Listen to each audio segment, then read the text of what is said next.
Hey, welcome to Keight's Crafts. I'm Keight. Today I would like to share with you a card that I made using a Sizzix Die, some Lawn Fawn stamps, a little stamp masking, and some splatters. Let's get started. Starting off, I have this Sizzix Thinlit die designed by Olivia. When I looked it up, it was called Lunar Mask, which I thought was neat. It doesn't give you a border cut around it, it just kind of cuts out those holes, so you can kind of do whatever you want for the border. Here I used a Mama Elephant's Mod Heart rectangle stitched die that came in that set. And now I've got a couple of Lawn Fawn items here. I've got Out of This World, Beam Me Up, and Monster Mash. Here I'm going to do a little bit of stamp masking with some Spellbinders yellow tape. I wasn't sure what technique I wanted to try out, like which method of the technique I should say. So I thought I'd stamp out the alien first from Beam Me Up and the spaceship, and then kind of reverse the process, move the yellow tape over to the other side and whatnot. So I wasn't sure which one I liked better, but I did use a piece of acetate here to kind of make sure that I didn't get any ink on my paper because I misplaced my little stamp chamois. No idea where it is. It's been gone for like 3 days. Suppose if I cleaned my art studio area, other half of the living room, I might find it. So with that second panel that I cut out with the Mod Heart stitched rectangle die, I made like a little hill as well using the Lawn Fawn Hillside stitched border die.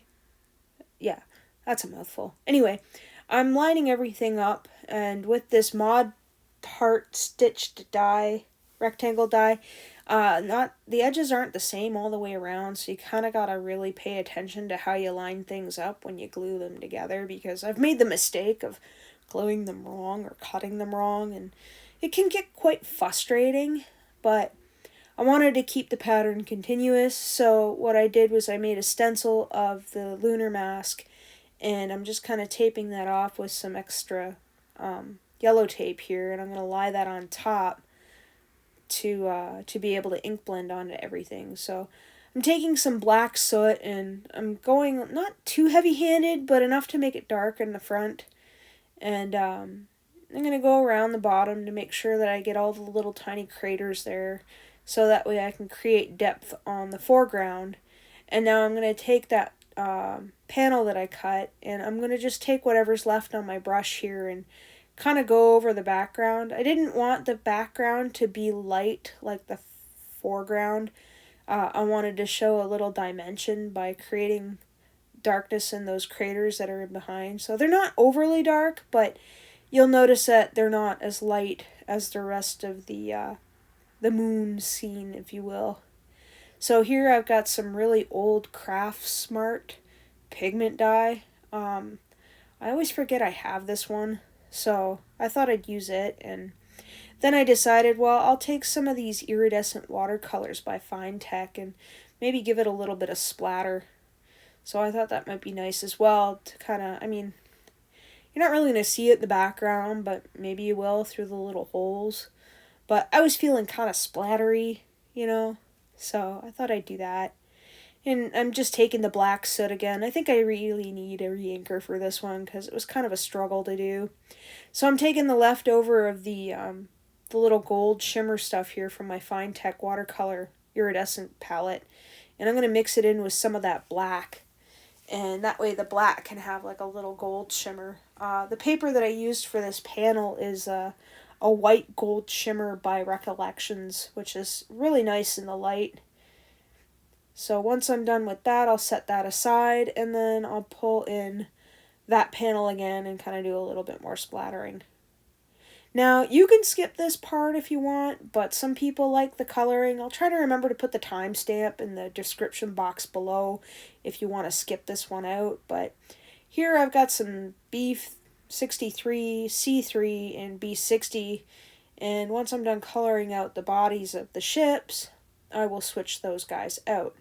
Now, I'm working from darkest to lightest. I didn't really have anything between the B60, well, no, I wouldn't really need anything between the B60 and the B63, but there are a bit of a contrast difference between the two, so that's why I pulled in the C3. So I'm taking again at C3, but I'm adding a little bit of C5 to the darker areas and blending that out. And I thought, that was kind of nice. It kind of went with the color scheme. I didn't want it too flashy and loud. I kind of wanted it a little subdued with the colors, but still enough color to, give it a little pizzazz. So here I'm taking those same colors and I'm going into the little Space Guy's outfit here and making sure I even all this stuff out. Now, I really had fun putting this card together, and if you aren't subscribed yet, maybe you might consider hitting that subscribe button and turning on some notifications, because I kind of really like this die, and I may or may not have made another card, maybe even two. We'll see. I might even post one of those cards. But I've got some blue here that I'm just going in with the B000. And now I'm going to do the little dude's hair with some E29 and E25, just to kind of give it a little bit of shadow and a little bit of shine. And I'm just coloring on some Recollections 110-pound cardstock because I'd had a small panel left over on my desk from another project, and I thought, I might as well just use it. It's not too bad to color on in comparison to the Nina Solar White. I mean, that stuff is like supreme. I really like that stuff, but it is expensive. But this stuff is comparable, so it doesn't blend as nicely, but it does blend. Oh, here I've got some BG23, BG15, and BG11, and I'm going in with the BG23, then I realize once I get into the BG15 that it's a little bit darker. So I ended up having to go over here, you'll see. I'm thinking, oops, might want to switch those out. So I think I just grabbed the wrong marker on accident. So I'm just going over those light spots with the BG15, just to kind of darken those areas. Then I'll go back in with the BG23 to kind of blend that out a little bit and lighten up that area too a little bit more. And I kind of struggled as to what color to color these guys, and I thought these were really cute colors for the little aliens, monsters, whatever you want to call them. So I'm just using that BG11 to kind of even everything out and make a little shine point, if you will. So once I'm done with that, I will bring in some R20 because, you never know. Aliens might have rosy cheeks if they have cheeks at all.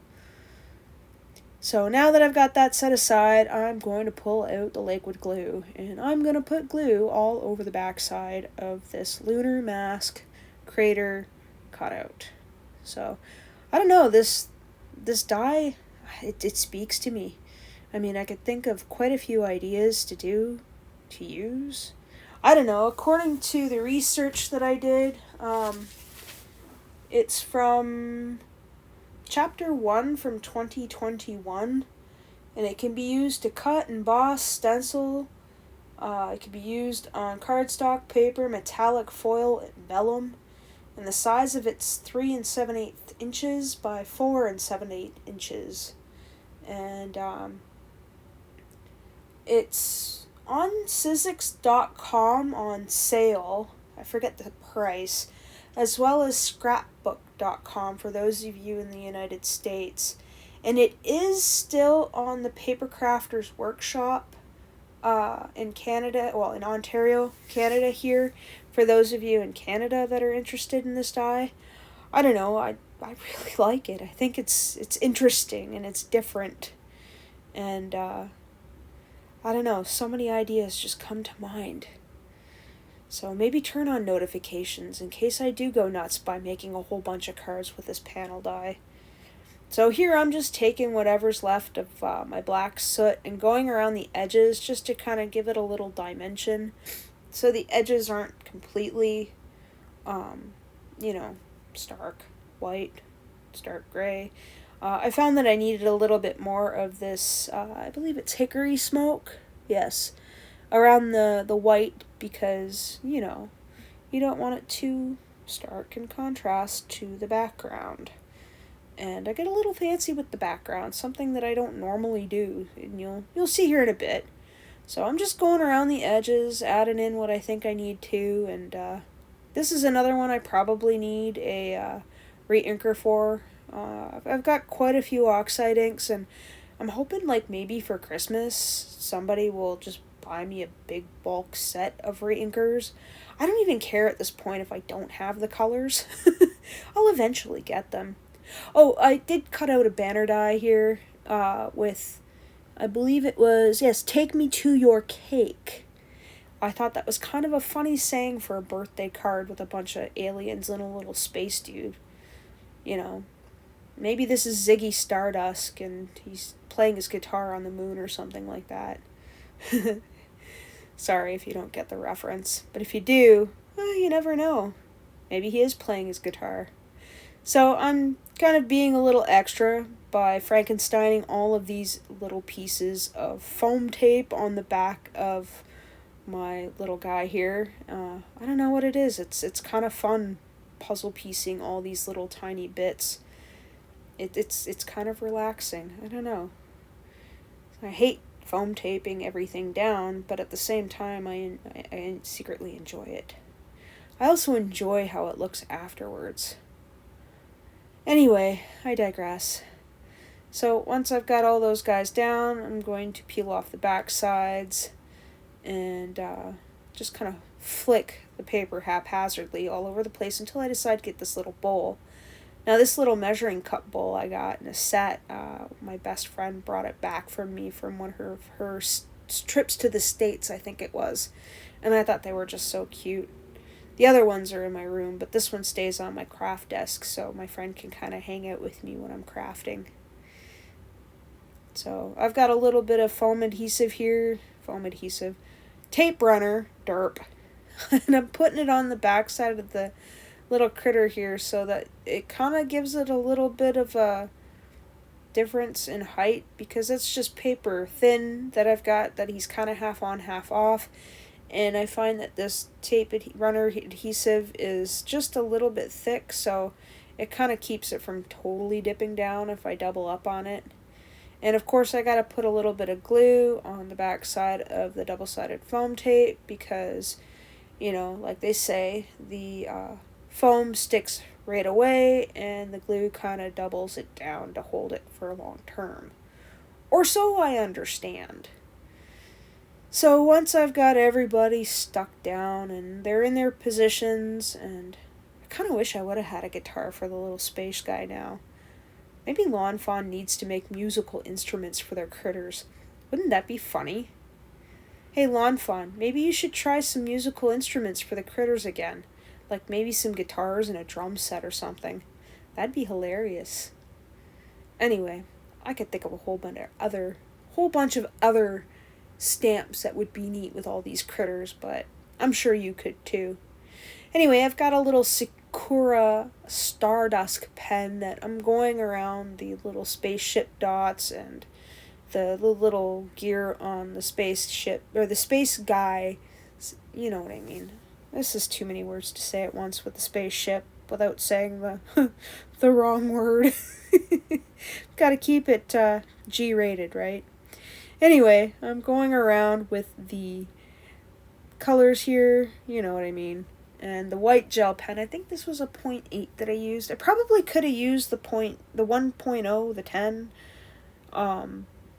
but this is what I grabbed, and I wanted to get this card done, as I had another idea in my head that I wanted to get started. Hint, hint. Maybe that's in the next video.